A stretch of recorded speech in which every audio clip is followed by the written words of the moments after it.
पवार सध्या या उद्घाटनाच्या कार्यक्रमामध्ये बोलतायत। मी पण 91 ला खासदार झालेलो होतो। त्यावेळेस 91 ते 96 हे PV नरसिंहरावजी मुख्य पंतप्रधान होते आणि इथं केशर काकू क्षीरसागर खासदार झालेले होत्या। त्यावेळेस सुरेश कलमाडी यांच्याकडे रेल्वे विभाग होता। त्यावेळेस ह्या रेल्वेचं कामाचं भूमिपूजन झालं, परंतु पुढं प्रकल्प मंजूर 95-96 ला झाला, परंतु पुढं म्हणावं अशी गती मिळाली नाही। 99 मध्ये अहिल्यानगर आत्ताचं आणि त्यावेळेसचं अहमदनगर नारायण डो 14 कोटी रुपयाचा प्रकल्प आपण मंजूर केला। त्याच्यानंतर 2008 साल उजाडलं, नारायण डो परळी 448 कोटीला मान्यता दिली।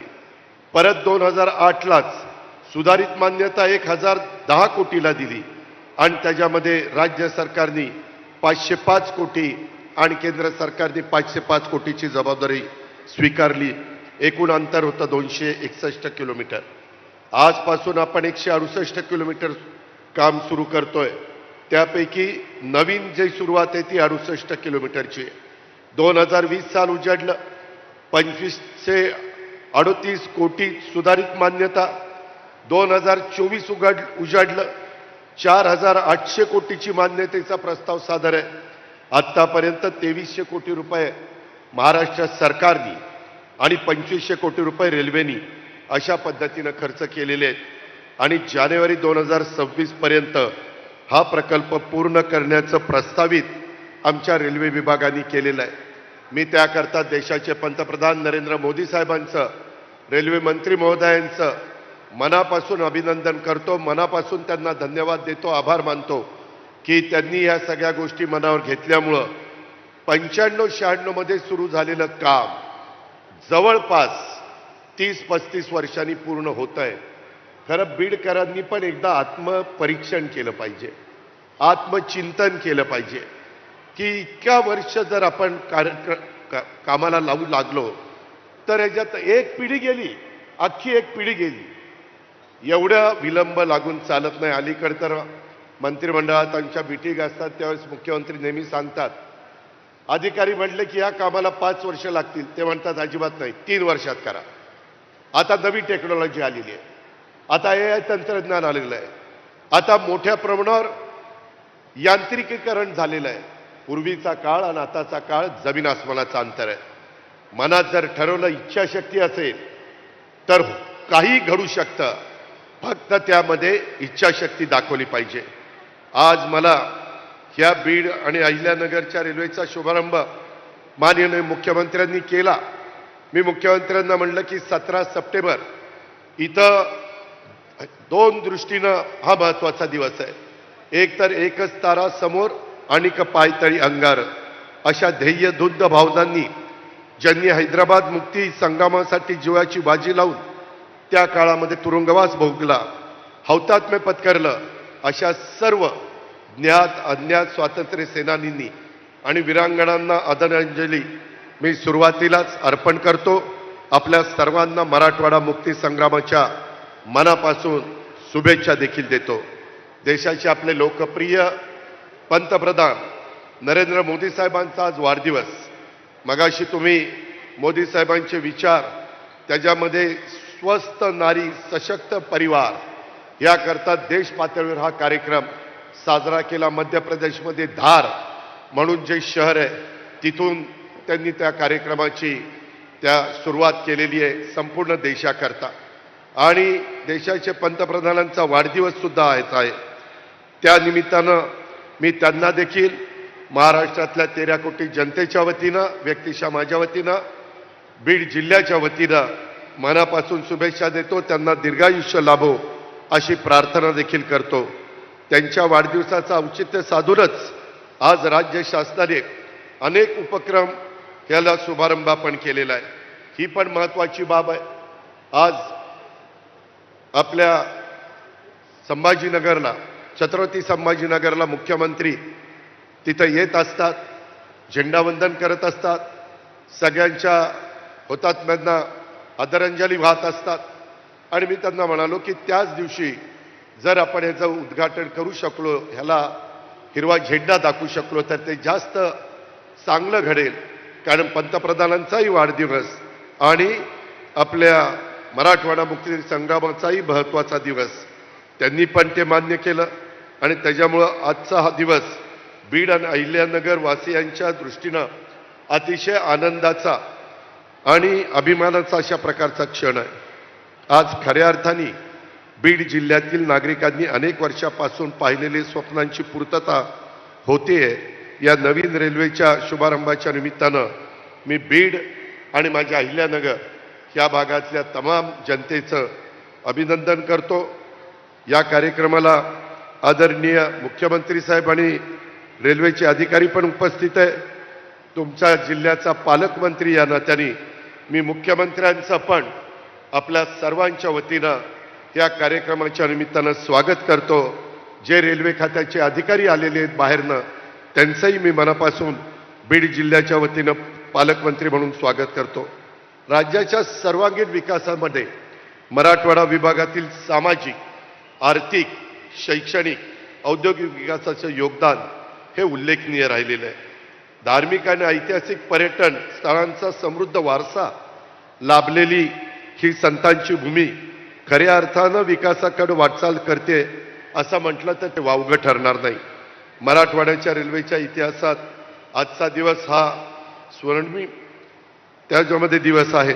हा मार्ग केवळ 2 जिल्ह्याला जोडणारा नाहीये, तर लाखो लोकांच्या स्वप्नांना जोडणार आहे. आणि इथं आपल्याला थांबायचं नाही. आज पहिल्यांदा ही रेल्वेला मुख्यमंत्र्यांनी हरी झेंडी दाखवल्यावर आजच्या दिवशी फक्त मोफत प्रवास करायचा आहे, परत तिकीट काढून प्रवास करायचा आहे.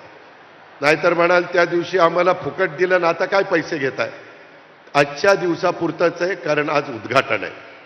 त्याच्यामुळं सवयी चांगल्या लावा.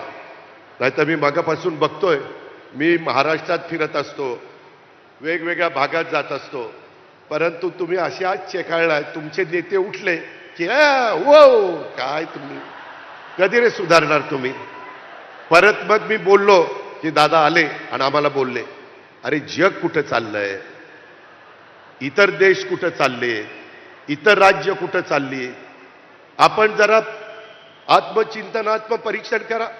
कशामध्ये आपण वाद घालतोय, कशा करता समाजामध्ये तेढ निर्माण करता. अरे आपण सगळे माणूस आहेत, माणुसकी दाखवा. शेवटी आमच्या राज्याला, महायुती सरकारला सर्व जाती धर्माला न्याय द्यायचा. आम्ही जातीचं, पातीचं, नात्याचं, गोत्याचं राजकारण करायला आलेलो नाहीये. आम्ही समाजाचं भलं करायला आलेलो नाही. देशाचे पंतप्रधान आमच्या पाठीशी आहे, केंद्र सरकार आमच्या पाठीशी आहे, राज्याचे मुख्यमंत्री सतत त्या ठिकाणी काम करतायत. कुठल्याही विकास कामाच्या बद्दल कुणी जर अडथळा आणला तर अधिकाऱ्यांना सांगतात इथं राजकारण करायचं नाही, इथं समाजाचं हित बघायचं आहे. ह्या पद्धतीनं काम चाललंय. आज गेल्या काही महिन्यात मला तर आज इतकं वाईट वाटलं की मी सहज विचार करत होतो, केशर काकू क्षीरसागरांच्या काळात भूमिपूजन झालं, त्याच्यानंतर रजनीताई पाटील खासदार झाल्या, नंतर जयसिंगराव गायकवाड 2 वेळेला खासदार झाले, नंतर मुंडे साहेब 1 वेळेला खासदार झाले, नंतर अचानक ते आपल्याला सोडून गेले. त्यांना मी भावपूर्ण श्रद्धांजली अर्पण करतो. त्याच्यामध्ये नंतर प्रीतमताई राहिलेल्या टर्ममध्ये आल्या, नंतर अजून एक टर्म प्रीतमताईंना मिळाली आणि आता बजरंग सोनवणे आले. एवढे खासदार झाले तेव्हा कुठं आपली रेल्वे अजून पण पुढे जायची आहे. मी या मताशी सहमत आहे. मुख्यमंत्र्यांशी मी आत्ताच बोलत होतो की अहिल्यानगर नाही, आम्हाला पुण्याला जायचंय. पुण्यापर्यंत हडपसरला तिथं आम्ही आता व्यवस्थितपणे स्टेशन करतोय आणि पुण्यानंतर आपल्याला मुंबईला जायचंय.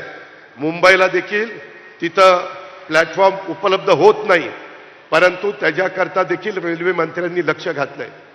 देशाचे पंतप्रधान नरेंद्र मोदी साहेब झाल्यापासून त्याच्यामध्ये बुलेट ट्रेन, त्याच्यामध्ये वंदे भारत ट्रेन, त्याच्यामध्ये अनेक शहरांच्या मध्ये मेट्रो, त्याच्यामध्ये आपल्या इथं अनेक जुने प्रलंबित राहिलेले रेल्वेचे प्रकल्प, अनेक रेल्वे स्टेशन, इतकी सुंदर रेल्वे स्टेशन वेगवेगळ्या भागातली होत आहेत. हे आपल्या सर्वांचं काम आहे. हे रेल्वे स्टेशन पण अजून काही थोडंसं काम राहिलंय. मी सकाळी मीना साहेबांशी आणि बाकीच्या मान्यवरांशी बोलत होतो. मित्रांनो, तुम्ही नको तिथे राजकारण आणू नका. आम्ही मुख्यमंत्री सगळे तुम्हाला भरभरून द्यायला तयार आहोत, परंतु काम चोख झालं पाहिजे. मुख्यमंत्री महोदय, आज मी सकाळी 7:30ला कॅथ लॅबचं उद्घाटन केलं. इतकं सुंदर काम झालेलं आहे. 10 महिने 9 महिने पडलं होतं. थोडंसं 50 लाख रुपये पाहिजे होते. मी अधिकाऱ्यांना मुख्यमंत्र्यांच्या देखत सांगितलं, थोड्या थोड्या पैशाच्या करता माझ्या बीड मधल्या 6 विधानसभा मतदारसंघातली जी कामं थांबलीत आम्हाला सांगा, आम्ही तुम्हाला दोघं पैसे उपलब्ध करून देऊ. हा शेवटी जनतेचा पैसा आहे. तुमच्या भल्याच्या करता खर्च आम्ही करणार. आम्ही तिथं भेदभाव करणार नाही. त्याच्यामध्ये मराठवाडा मुक्तीसंग्राम दिनाचा कार्यक्रम आम्ही केला. आदर्श गाव वंजारवाडीला आम्ही भेट दिली. मुख्यमंत्री समृद्ध पंचायत राज अभियान हे आम्ही सुरू केले. जवळपास 250 का 290 कोटीची बक्षिसे आपण ठेवलेली आहे. गावागावांनी एकत्र आलं पाहिजे. श्रमदान करा, लोकसहभाग दाखवा, ह्याच्यातून गावं चांगली करा. अशा पद्धतीचं अभियान आज आपण आजच्या पंतप्रधानांच्या वाढदिवसाच्या दिवशी संपूर्ण महाराष्ट्रामध्ये केलेलं आहे. ही सगळी कामं करत असताना मला तुम्हाला सगळ्यांना सांगायचं आहे की CIIT माझ्या बीड परिसरातले गोरगरिबांची मुलं शिकावी, त्यांना चांगल्या पद्धतीनं ट्रेनिंग मिळावं म्हणून 200 कोटी रुपये राज्य सरकार खर्च करत आहे. त्याच्यातले 35 कोटी रुपये आता दिले. जागा दिली MIDCने, त्याचं भूमिपूजन आम्ही केलंय. लवकर ते काम पूर्ण झाल्यावर दरवर्षी 7,000 विद्यार्थी इथनं बाहेर पडणार आहे. आपण रेल्वेचं जसं स्वप्न बघितलेलं होतं ते राहिलेलंही आम्ही पूर्ण करतोच, परंतु विमानतळ आपल्याला करायचंय. त्याच्याकरता लवकरच आपण धावपट्टी करणार आहे. उद्याच्याला कोणी उद्योगपती आपल्याला MIDC इथं वाढवायची आहे. मी कलेक्टरांशी बोललो, आता मुख्यमंत्र्यांशी बोललो.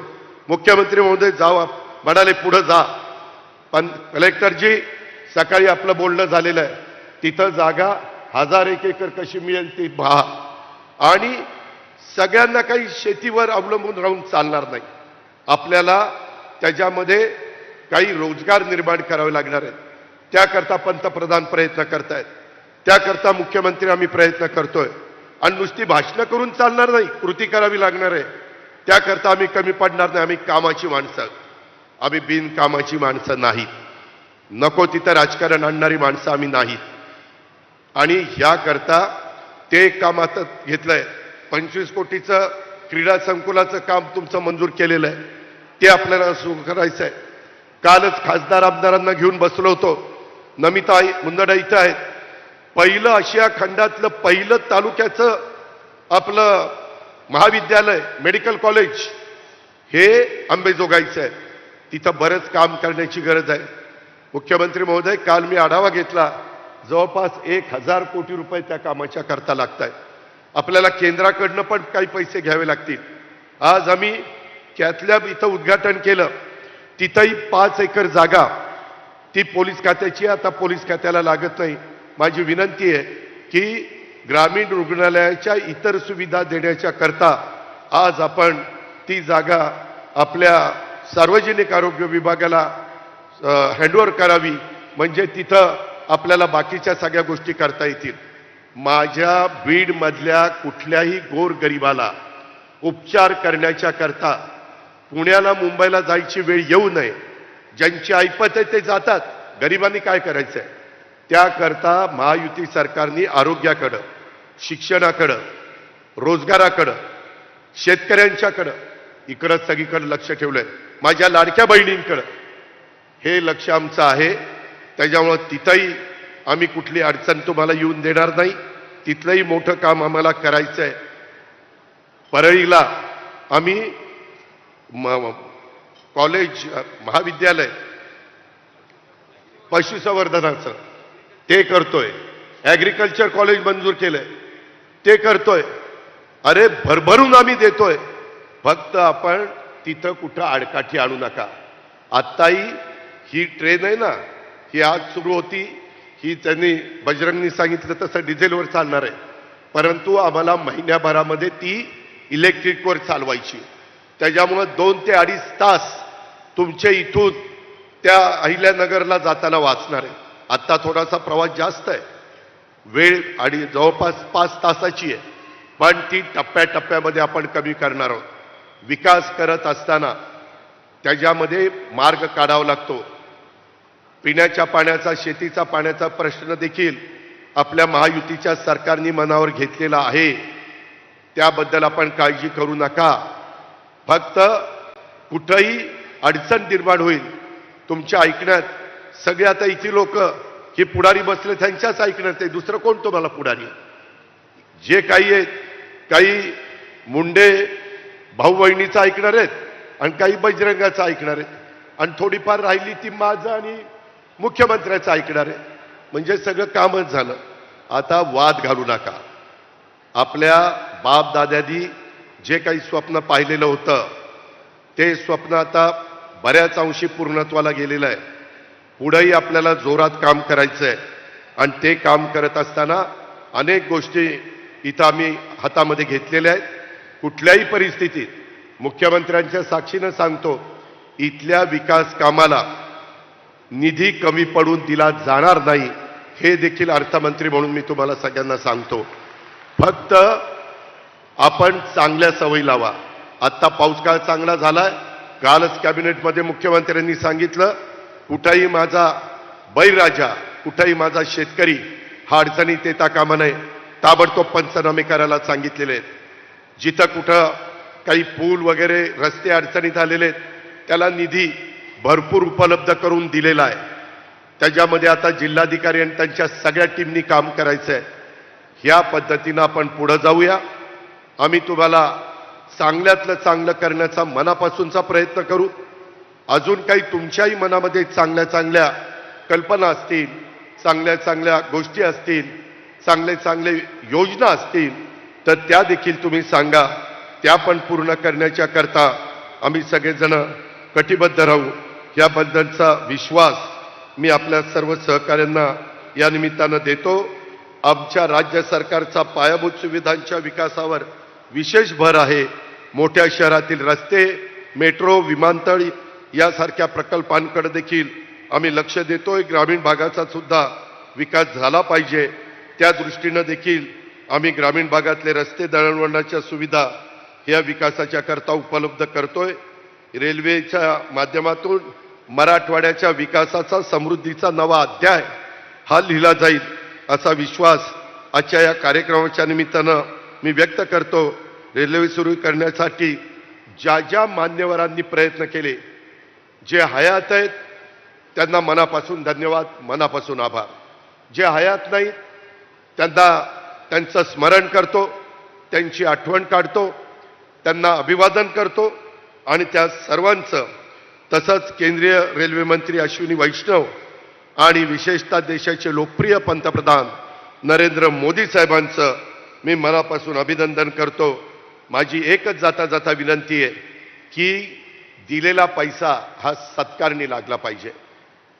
पैसा हा चुकीच्या पद्धतीनं खर्च झाला तर तुम्ही सत्ताधारी पक्षाचे कार्यकर्ते असाल, विरोधी पक्षाचे कार्यकर्ते असाल, अधिकारी कुणी असाल, तर त्या अधिकाऱ्यांची गय केली जाणार नाही. चांगल्या अधिकाऱ्यांनी काम करा. चांगल्याच्या पाठीशी मुख्यमंत्री आम्ही सगळेजण उभे राहू. चांगलं काम करताना तुमच्यावर कुणी राजकीय दबाव आणला तरी तुमच्या पाठीशी आम्ही उभं राहू. पण आता आपण मागं फिरायचं नाही, मागं वळून बघायचं नाही. आता बीड जिल्ह्याचा सर्वांगीण विकास हेच ध्येय घेऊन आपण पुढे जायचं, एवढीच आग्रहाची, नम्रतेची, कळकळीची विनंती करतो आणि आपल्या सगळ्यांची रजा घेतो. जय हिंद, जय महाराष्ट्र. खूप खूप धन्यवाद सर आपल्या मार्गदर्शनाबद्दल. आणि तर इथल्या विकास कामाला निधी कमी पडू देणार नाही असं अजित पवार म्हणालेले आहेत. त्यांनी ती ग्वाही दिलेली आहे. अर्थमंत्री म्हणून मीही हमी देतो असं अजितदादा म्हणालेत. असं बोलत असतानाच अजितदादांनी बीडकरांचे कानही टोचलेले आहेत. समाजामध्ये तेढ निर्माण करू नका, बीडकरांनी आत्मचिंतन करावं असंही दादा म्हणतायत. छत्रपती शिवरायांना मानाचा मुजरा करतो. भारतीय राज्यघटनेचे शिल्पकार भारतरत्न डॉक्टर बाबासाहेब आंबेडकर यांना मानवंदना अर्पित करतो. राजकारणामध्ये ज्यांनी उत्तम दिशा दाखवली आणि समाजकार्य करायला शिकवलं ते आमचे नेते गोपीनाथरावजी मुंडे साहेब यांना देखील वंदन करतो. आज